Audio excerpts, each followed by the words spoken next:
ఆంధ్రప్రదేశ్లో మున్సిపల్ కార్మికులతో ప్రభుత్వం చర్చలు విఫలమయ్యాయి. జీతాల పెంపుపై అటు సర్కార్ ఇటు ఆందోళనకారులు మెట్టు దిగడం లేదు. డిమాండ్లు నెరవేరే వరకు ఆందోళన కొనసాగిస్తామని కార్మికులు తేల్చి చెప్పారు.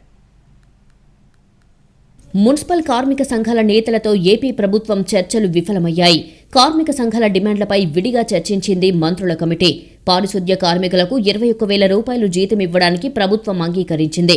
అయితే కనీస వేతనం 21,000 కంటే అదనంగా మరో 3,000 ఇవ్వాలని కార్మికులు పట్టుబట్టారు. 4 గంటలకు పైగా సాగిన చర్చలు చివరికి విఫలమయ్యాయి. మున్సిపల్ కార్మికులు అడిగిన అన్ని డిమాండ్లను పరిష్కరించేందుకు ప్రభుత్వం సిద్ధంగా ఉందన్నారు మంత్రి బొత్స సత్యనారాయణ. కార్మికులంతా సమ్మెను విరమించి వెంటనే విధుల్లో చేరాలని విజ్ఞప్తి చేశారు. కార్మికుల జీతం 21,000 ఇచ్చేందుకు ప్రభుత్వం సిద్ధమని ప్రకటించారు.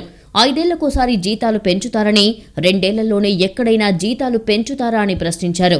పండుగల సమయంలో ప్రజలను ఇబ్బంది పెట్టవద్దని కోరారు.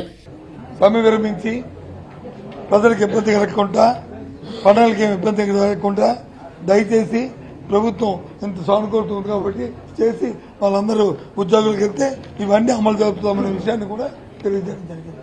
అన్నీ కూడా వెంటనే టైం బౌండ్తో కాకుండా, నెలలు సంవత్సరాలు కాకుండా ఇవన్నీ పండుగ లోపలే అమలు జరుపుతాము, దయచేసి వెళ్ళమని చెప్పడం కూడా జరిగింది. హెల్త్ అలవెన్స్ లేకుండా 21,000 జీతం ఇస్తామని ప్రభుత్వం చెప్పడంపై కార్మిక సంఘాలు ఆగ్రహం వ్యక్తం చేస్తున్నాయి. ఇప్పటికే 2 సంవత్సరాల నుంచి ఇస్తున్నటువంటి 21,000 రూపాయలని 6,000 రూపాయలు హెల్త్ అలవెన్స్ తో కలిపి 21,000 వేతనం ఇస్తున్నారు. ఇప్పుడు వాళ్ళు చేసిన ఇదేమంటే ఆ 21,000ని కన్ఫర్మ్ చేస్తూ హెల్త్ అలవెన్స్ తీసేశారు. హెల్త్ అలవెన్స్ తీసేయడం వల్ల 32,000 మంది మున్సిపల్ కార్మికులకి ₹1 కూడా అదనంగా వేతనం పెరిగేటటువంటి పరిస్థితి లేదు. ఎవరో ఒకరు బెట్టు వేడి సమస్యను పరిష్కరించాలని జనం కోరుతున్నారు.